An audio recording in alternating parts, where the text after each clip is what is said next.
Quiet on the set. Quiet on the set. Check, check. Hey, this is Joe Kenn, and I'm with Chad Coy, and we are at the Arnold Strongman Classic 2026.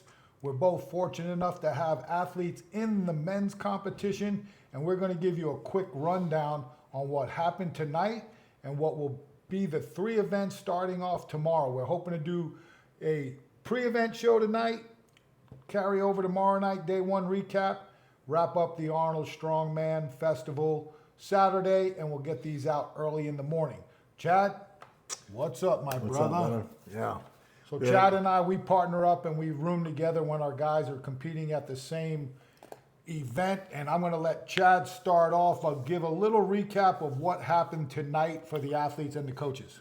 Well, we went through all the rules, so there was a few rule updates and changes just to make it very simple. We looked at the deadlift. I mean, that's pretty self-explanatory, obviously. The Circus Dumbbell or the Circus Dumbbell, it looks like a medley style, but you're actually going to go and find the biggest dumbbell you can press, and whoever presses the heaviest dumbbell is going to win that. The next event was the stone to shoulder. Those are all tomorrow. So the stone to shoulder was a little talk about chalk, liquid chalk, tacky towels. So they're going to sort that out tomorrow and give us a final ruling on that for tomorrow's events. So we'll stick more with tomorrow's events and go over the day 2 events tomorrow night. Chad, the one thing that I feel could be the difference maker in points is the stone to shoulder. Out of the 9 athletes, let's be honest, you have good experience at this level of event. How many of these athletes do you think can actually stone that shoulder? Shoulder that stone. Yeah. I think there's at least 5 guys that I think can do it for sure. Everyone, I talked to a lot of guys today, and their training's going well. They all think they can do it, but we'll just have to see. I mean, it's stumped a lot of people in the past. We'll see it happens tomorrow. But I feel pretty confident in guys. Thomas Evans, I think, is going to shoulder one. Martins, obviously, he's done it before. Hatton, he's got a replica, so he's done a really good job of. I know Nick and Austin got a replica, so they've been practicing. Bryce Johnson didn't have one, but he's shouldering a 400-pound bag pretty easily. Yeah. Trey's doing a good job with the bag and the stone. And, I mean, God, look at Hooper. I mean, Hooper was just playing around with the 400-pound bag. So I think it's going to go down, and I think it's going to be interesting to see how many it takes to win. Because I'm kind of thinking 4 for the win.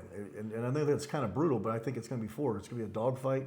I think the fact that, the crash pads are there, but they're not necessarily have to hit the crash pad, which is a little different than last year, because I know Trey lost a few reps because he put the stone down and it didn't hit the pad the way it was supposed to. So I think that was a big change for this year, especially with the tombstone. And on the women's side, similar events across the board.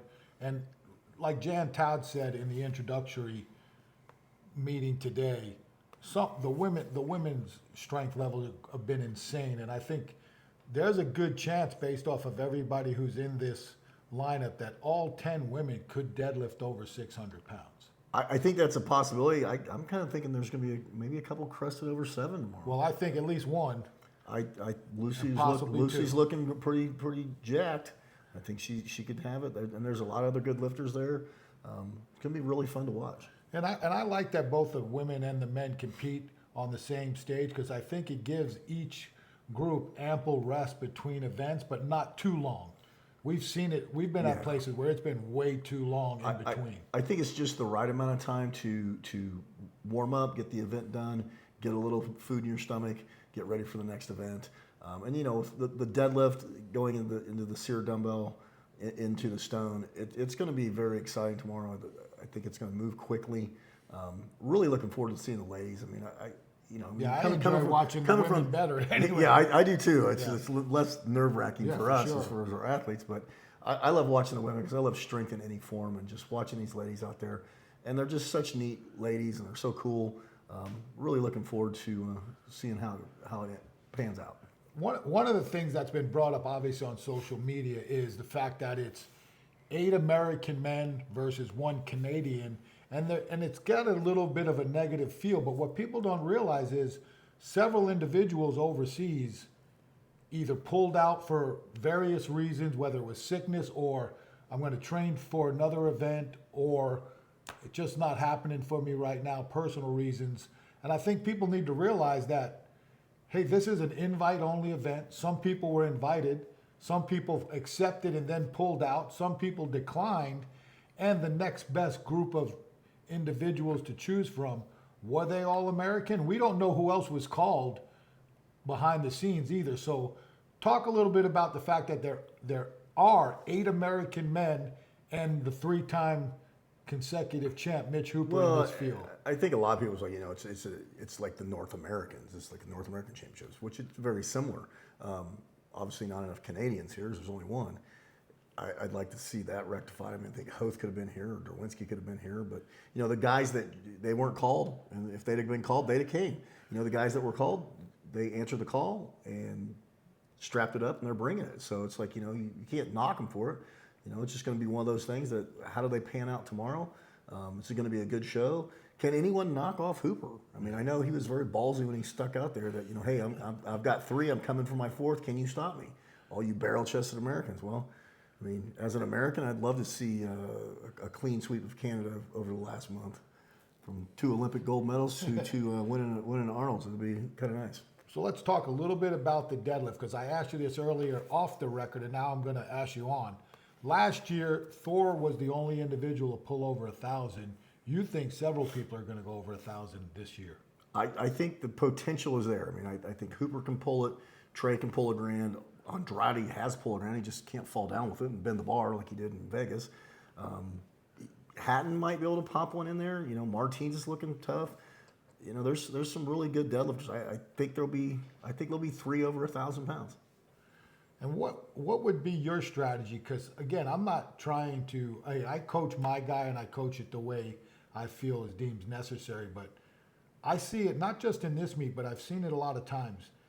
Do you, as a coach, when you're so-called scouting what you see on social media, do you look at some of the stress that some of these guys do on when it's a heavy load, like for a max single, and say, that might have been too much for a training session, that should have been saved for competition? Yeah, I think a lot of guys go too deep into the well too close.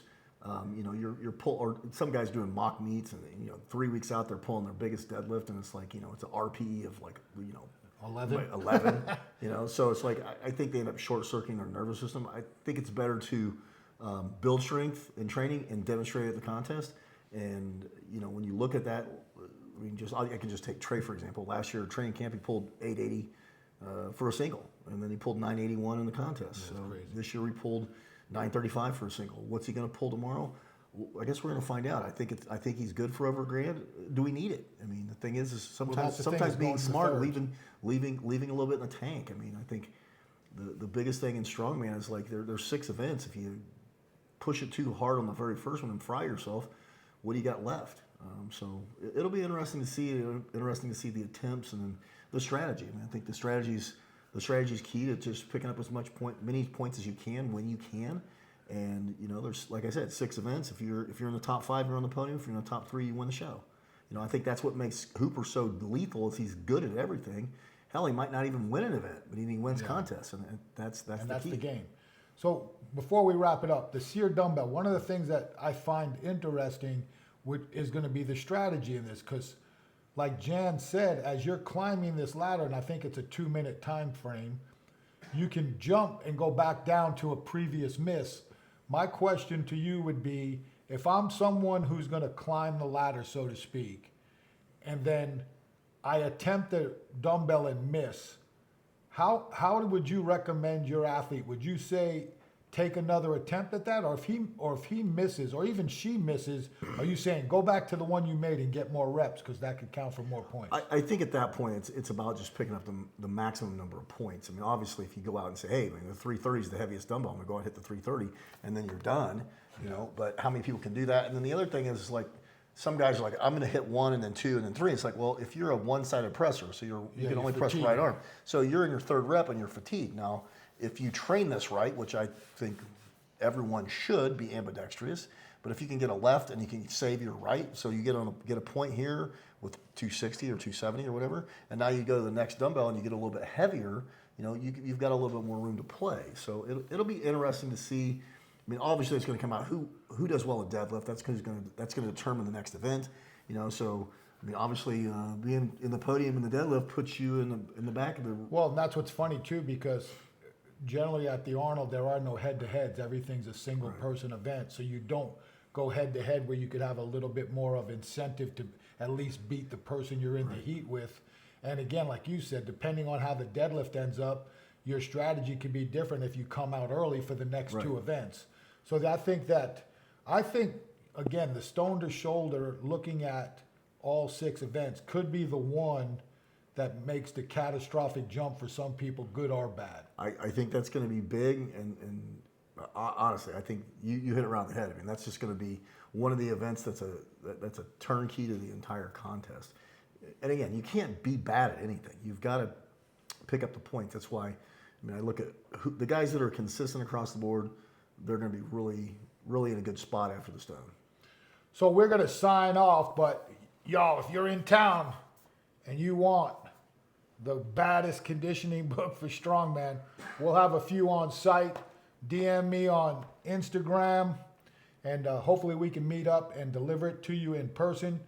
Chad and I will be busy at work. We'll try to do some Instagram stories if we can. We are not allowed to do media in the warm-up area, but we will be at the Arnold pretty much all day tomorrow, all day Saturday, and Sunday, probably till mid-afternoon. Well, Sunday I'll still be working because I got athletes. Oh yeah, and you amateur got and amateur, masters, so I'll be peddling books at the amateur. You're peddling the books, man. And then I'll be probably hanging around the rain booth. So check us out. Give us a DM if you want to meet up. We will be here all weekend. And thanks for listening. We'll see you tomorrow. Peace out. See you.